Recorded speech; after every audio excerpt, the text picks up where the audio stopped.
Tonight, thunderstorms early, low 77. Chance of rain 80%. Saturday, thunderstorms developing in the afternoon, high 91. Chance of rain 80%. Saturday night, a few clouds, low 77. Winds east-northeast at 10 to 15 miles per hour. Here's our 7-day outlook.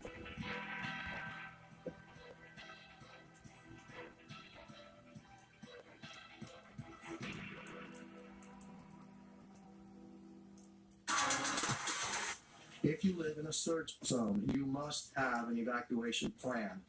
Plan to leave with ample time to get to a safe area. Zone maps are available on the website miami-dade.gov/OEM.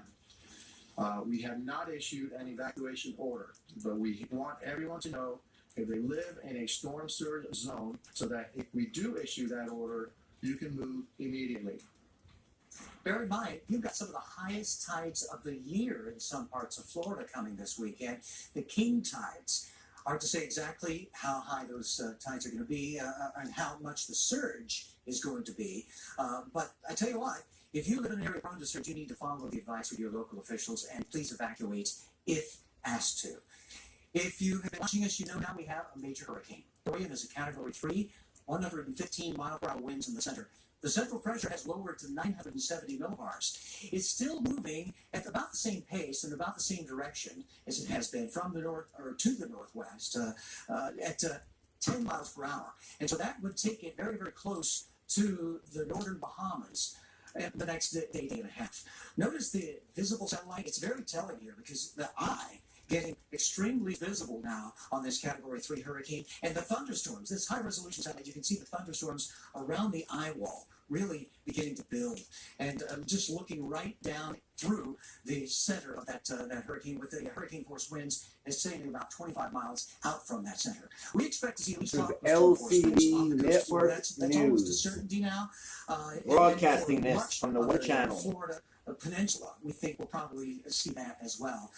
We're probably going to see hurricane force winds. That this probability is increasing now, and it's up to at least 50-60% here around central and southern Florida, and certainly back toward the Bahamas. The percentages are growing up into the 80+%.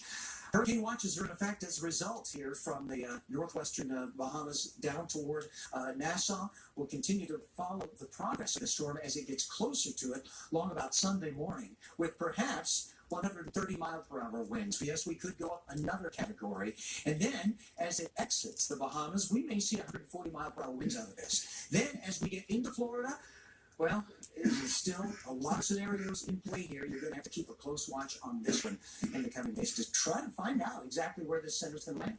Yeah, and it's really important right now that you actually know not only have your hurricane prep kit, but you know when you should evacuate, where your flood zones are at, you guys should know, and everything else. You also should have plenty of food for about 10 days, not 7, 10. You do need to go at this point. So here's a look at some of those evacuation zones we think could be key here in Dorian, the red zone here for the Keys and portions of, very extreme South Florida, up towards Miami. And then beyond. I mean, you just have to know which zone you're in, know which color. It's really easy. Florida makes it very easy for you. And again, when they say it's time to go, it's time to go. We want to bring in now the director for the National Hurricane Center, Ken Graham. Ken, we thank you so much for joining us. Dorian, well, we got the latest advisory now on the major hurricane. What indicators do you have that we might even go a category higher than Category 3? Yeah, that's what we've been talking about, this thing actually becoming a Cat 4 with time. Because if you think about it, I mean, this structure is looking healthier and healthier. You're seeing the eye wall. You're starting to see, the upper levels of the storm. They're really breathing more. I mean, really a healthier system. And there's no indication that we see that would inhibit it. We don't have this year. The hurricane hunters get in there, and they're not seeing any indications of that. Look at all the warm water. I mean, the slower rain right now, guys. That warm water means there's more time to get stronger and stronger. But it's a gradual strengthening, and we still think it could be a Cat 4 by the time it makes landfall. And of course, this looks as if it's going to be a big danger for the Bahamas and then eventually to Florida as well. We've been talking about all the unknowns in terms of what the path is. You give us your best scenario, but what kind of variables could there still be? Yeah, there's so many variables here, but it's interesting to see. You start comparing the models, and you start seeing a model go to the north, you see a model go to the south. But here's the reality. The reality is we don't really take that into account when it comes to moving the forecast too much. We blend those models together. We really try to stick to a path that encompasses those impacts. So we really need to remind everybody, be careful paying attention just to that path, because you think about this, hurricane force winds 25, 30 miles away from the center, and we got tropical storm force winds, and we're looking over 100 miles away from the center. So any way you look at it, even if you have some small changes in this track, you're still going to have a lot of rain. You're going to have dangerous winds, and the storm surge, you can get 10 foot plus in some areas. That's typical of a Category 4. Ken, just real quickly, I know a lot of people are keeping their fingers crossed that this still won't make a landfall, maybe just kind of sort of brush the coastline. Any chance of that? I think we have that in the cone. So 2/3 of the time, you can see that center inside this cone somewhere, based on our error the last 5 years. But we got to remember this.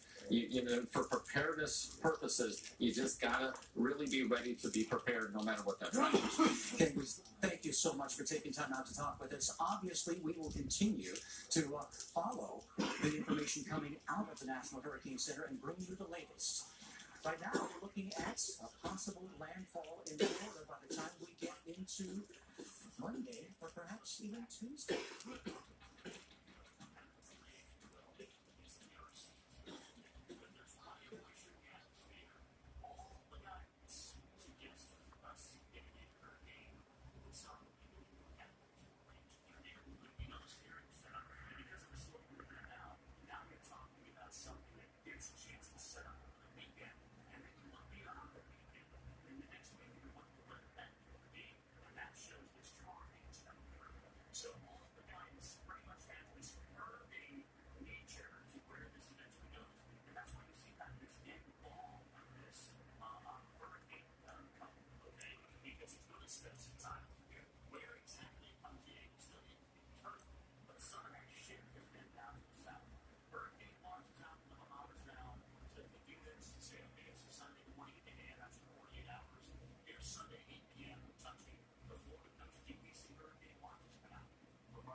Well, the fucking names of the hurricanes.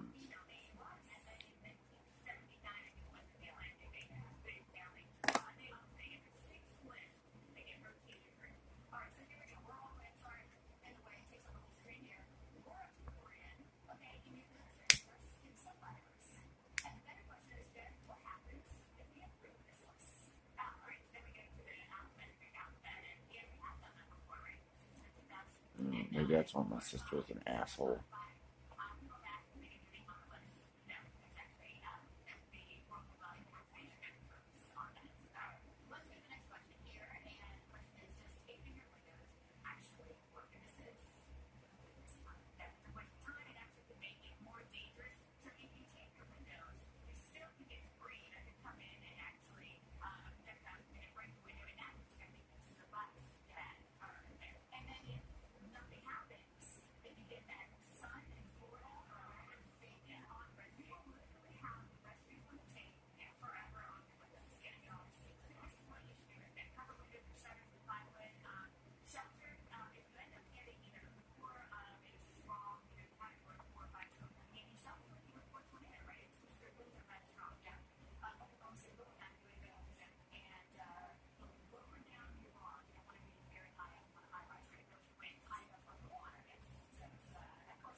for the second, guys. I gotta get And lots of people getting prepped and stuff. So people who have been here in Florida for a while, no stranger to preparing for these types of hurricanes or tropical systems.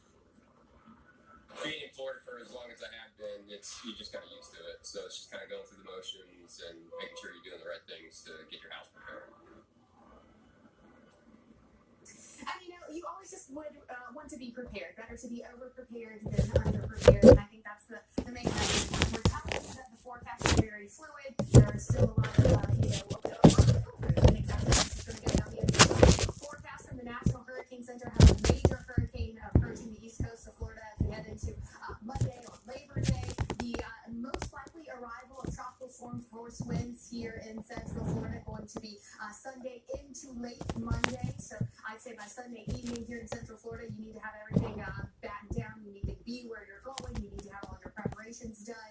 And then a tale of two different stories. The European model, in terms of rainfall, looks a little bit better for central Florida. The American model has a much higher swath of rain heading through central Florida. So still some disagreement on that in the model runs. Of course, that's what we're here for. That's what we're looking at. Updated on. Now, the thing about Orlando, though, is it has just grown so much in, say, the past 15 years or so. We're talking about a 44% increase in population from 2000 to 2015, and that has continued to grow. So not only are you dealing with maybe some people who have never dealt with a serious hurricane here in Orlando, but you're dealing with a lot more people in a smaller place, and that's why we say if you need to leave, if you need to go somewhere that's more safe than where you typically live, you need to do that now, because that's a lot of people in a small place that will all be trying to get out at the same time to leave. So now is the time definitely to make sure everyone is getting prepared here in Central Florida.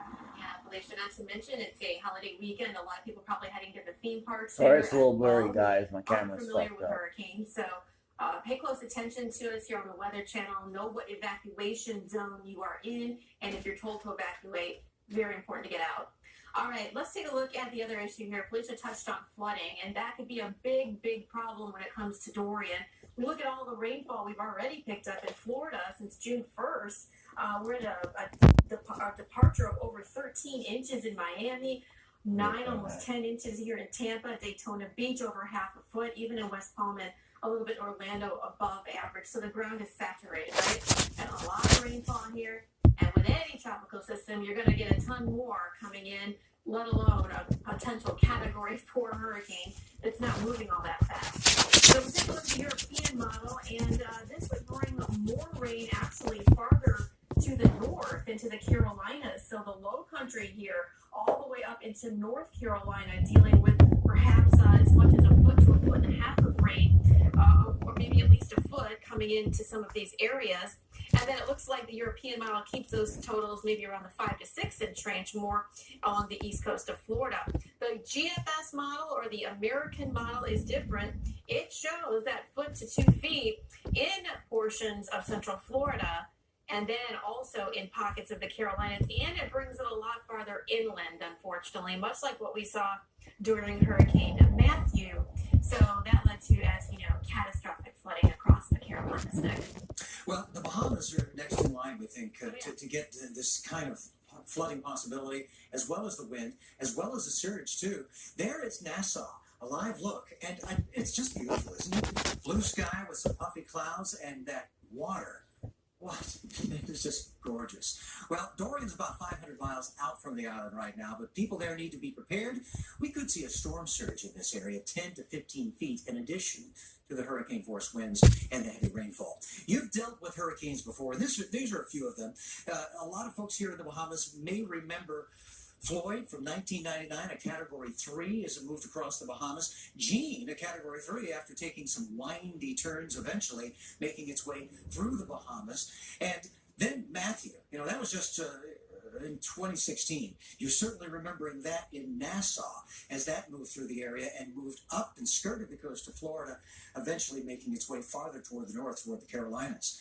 Now, you're under a hurricane watch here in the Bahamas from Nassau up towards Freeport, all these northern and northwestern islands in this hurricane watch in anticipation of the very real possibility of hurricane force winds. Winds that have nowhere near materialized as of yet. You can see the current winds. We're talking about 10, 15, 16 miles per hour here from the Bahamas on into South Florida. But the future radar, one model depicting where we're going to see this. And notice the timing here.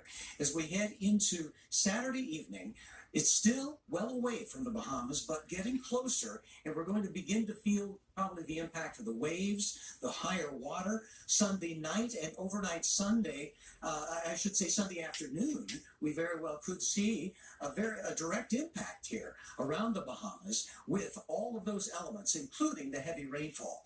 12 to 18 inches of rain is possible in some of these locations. So we're looking at a big, huge swath of potential flooding rain in this area. And of course, the surge, up to 10 to 15 feet of surge. That's water level rise up and over the normal tide levels. So this could inundate beach coast, the coastal regions. So find out now if you're in an evacuation zone. Decide now what you are going to do, and please make your preparations final here very, very soon. Julie? All right, Nick, thank you. And, to help residents and emergency personnel stay connected in the wake of Hurricane Dorian, Comcast is opening its network of almost 200,000 Xfinity Wi-Fi hotspots throughout It's Florida. starting to rain out here now. Anyone who needs them, including non-Xfinity customers, for free. Just go to xfinity.com/Wi-Fi. Something jamming that. That's what it is. I know people love the dish remote. It's great. So why do they need assistance? I mean, who really needs a TV remote that can turn the thermostat up, Sorry, guys. and still access their DVR? Actually, some people could absolutely use a remote like that. The new Dish Voice Remote, Dish tuned into you.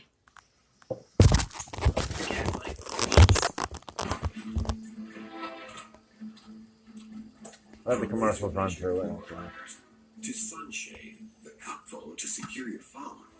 To tech liner for your bed and tailgate. Bump step. Yeah. To no drill mud flaps. Wow, look at that. WeatherTech has everything you need to keep your truck protected all year long. Order yours today at WeatherTech.com. The ultimate protection for your vehicle. Hiring was always a huge challenge. Endless hours on job sites with not a lot to show for it. Then, I found ZipRecruiter. They figured out hiring. I post my job, they put it all over the web, and they send me the right people, because their technology is smart.